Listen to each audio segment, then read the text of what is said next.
এই জালেম এবং জালেমদের দোসর হওয়ার কারণে। এখানে বৈষম্যের শিকার ছিল এই 17 বছর যারা, তাদেরকে বসান। এই কথা বলেন না কেন?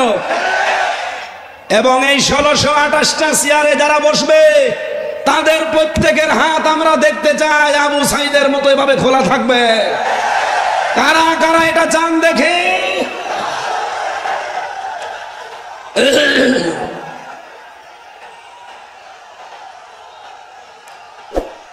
আলহামদুলিল্লাহ।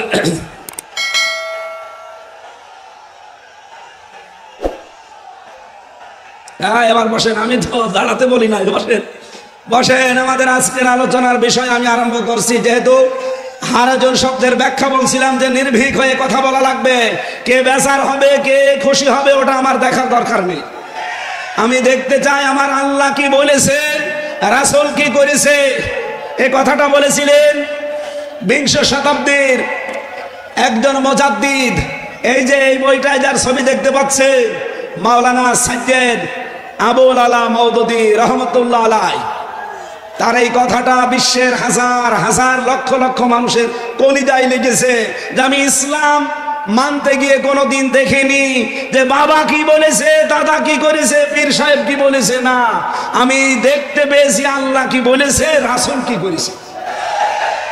আমরা তার এই কথাকে সামনে নিয়ে তাফসীরুল কোরআন মাহফিল লিখে দিয়েছেন। আমার তেলাওয়াতকৃত আয়াত সূরা বাকারার 278 নম্বর আয়াতটার উপরে ভিত্তি করে আমরা কথা বলবো। মুমিন জীবনের 7 দফা কর্মসূচি আমার আল্লাহ আমাদেরকে দিয়েছেন। মরণের আগে হলেও আমরা যেন এই 7 দফা কর্মসূচি দুনিয়ায় পালন করতে পারি, আল্লাহ তৌফিক দেন। বলেন